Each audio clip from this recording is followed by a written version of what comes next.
மா தரிணி தாக்குராணி அம்மன் ஒடிசாவின் காவல் தெய்வம். இந்தியாவின் ஒடிசா மாநிலத்தில் அடர்ந்த சால் மரக் காடுகளுக்கு நடுவே அமைந்துள்ளது ஒரு பழமையான சக்தி பீடம். அதுதான் ஒடிசா மக்களின் காவல் தெய்வமான மா தாரிணி தாக்குராணி வீற்றிருக்கும் காட்டகாவ் திருத்தலம். கிபி 1480 ஆண்டு வாக்கில் நிறுவப்பட்ட இந்த ஆலயம் சுமார் 500 ஆண்டுகளுக்கும் மேலான வரலாற்றை கொண்டது. இந்த அம்மன் எப்படி காட்டகாவ் வந்தாள் என்பதற்கு ஒரு வரலாற்று பின்னணி உண்டு. பூரியை ஆண்ட புகழ்பெற்ற மன்னர் கஜபதி புருஷோத்தம தேவர் காஞ்சி போரில் வெற்றி பெற அவருக்கு படைத்தளபதியாக நின்று உதவியவர் கியோஞ்சார் தேசத்து மன்னர் கோபிந்தா பாஞ்சா தேவ். இந்த வெற்றிக்கு பரிசாக மன்னர் மா தாரிணி அம்மனை தனது தேசத்திற்கு அழைத்துச் செல்ல விரும்பினார். அம்மனும் அதற்கு சம்மதித்தாள். ஆனால் ஒரு நிபந்தனை: நான் உன் பின்னால் வருவேன், ஆனால் நீ வழியில் எங்கும் திரும்பி பார்க்கக்கூடாது.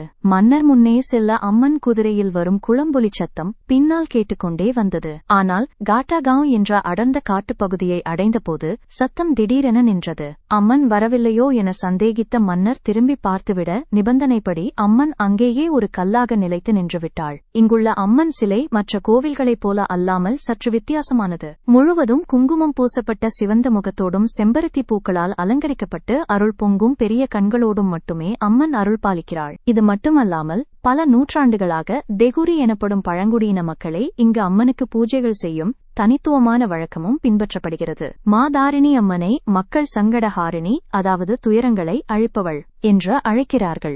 எந்தவொரு புதிய காரியத்தை தொடங்கும் முன்பும் முதலமைச்சர் முதல் சாமானிய மக்கள் வரை அனைவரும் இவளது ஆசியை பெறுவது வழக்கம். இந்த அம்மனுக்கு மிகவும் பிடித்தமான காணிக்கை தேங்காய். இதனால் அம்மனை நதியா ராணி, அதாவது தேங்காய்களின் அரசி ஆங்கிலத்தில் சொல்வதென்றால் குவீன் ஆஃப் கோகோனட்ஸ் என்றும் அன்போடு அழைக்கின்றனர். இதில் உலகையே ஆச்சரியப்பட வைக்கும் விஷயம் என்னவென்றால், ஒடிசாவின் எந்த மூலையில் உள்ள நெடுஞ்சாலையில் நின்று ஒரு தேங்காயை சிவப்பு துணியில் கட்டி அந்த வழியே செல்லும் பேருந்து அல்லது லாரி ஓட்டுநர்களிடம் கொடுத்தால் போதும், எந்தவொரு கட்டணமும் இன்றி அந்த தேங்காய் காட்டகாவ் மா தரிணி தாக்குராணி அம்மன் சன்னதிக்கு பத்திரமாக வந்து சேர்ந்துவிடும். இது உலகின் மிகப்பெரிய கட்டணமில்லா தன்னார்வ பக்தி சேவையாகும். மக்களின் அசைக்க முடியாத நம்பிக்கையின் அடையாளமாக திகழும் மா தரிணி தாக்குராணி அம்மன் ஆலயம் சைத்தி பார்பா மற்றும் பனாசங்கராந்தி போன்ற திருவிழா காலங்களில் லட்சமாக பக்தர்களை ஈர்க்கிறது. தூய்மையான அன்போடும் பக்தியோடும் செலுத்தப்படும் ஒரு தேங்காயில் திருப்தி அடையும் இந்த காவல் தெய்வத்தின் அருளை பெற ஒடிசா சென்றால் கட்டாயம் காட்டகாவ் சென்று வாருங்கள்.